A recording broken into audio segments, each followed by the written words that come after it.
What are the core qualities that, and this for all the founders who will watch this as well, core qualities that you look out for in founders, let's say top 5, which would essentially give the confidence to an angel investor to bet on the founder?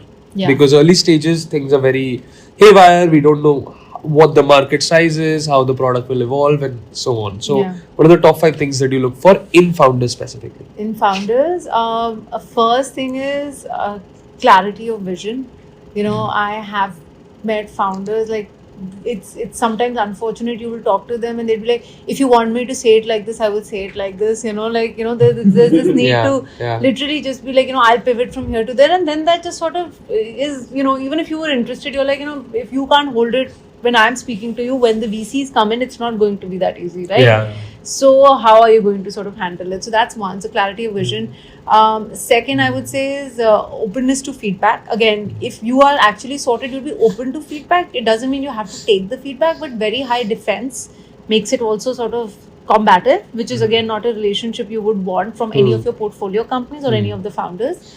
Third, I will say is, sort of frugality. So frugality from a perspective, as in I personally don't like people who would say, I've already raised X amount and fine, we're doing fine in revenue, but I want to also raise 2x of 3x of that now, just because I feel it will make me comfortable and then I will think about later on. And no, I tell founders this all the time, whatever you think you need, cut it by half. You don't need that much.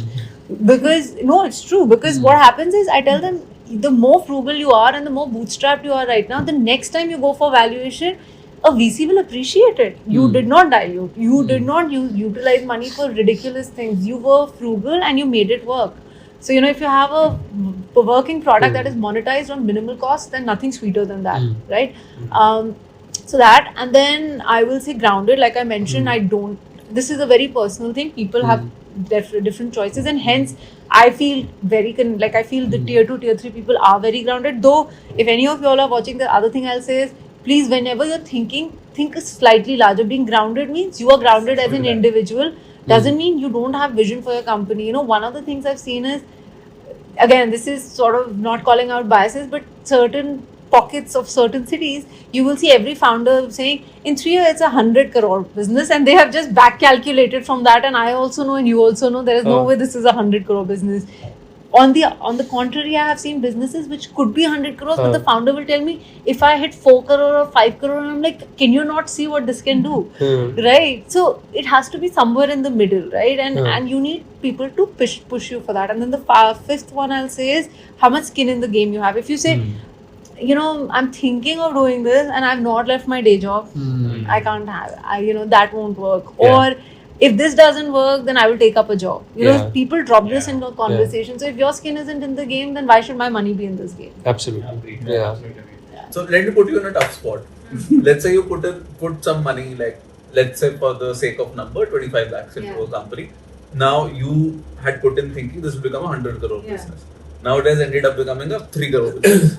It's not going anywhere. What do you tell the founder? Shut the business and give me my money back or sell my stake? Or do you let him be or her be, or you tell them to bring in some other co-founder? What's your game plan? Now the illiquid investment has gone completely illiquid. It's not going anywhere.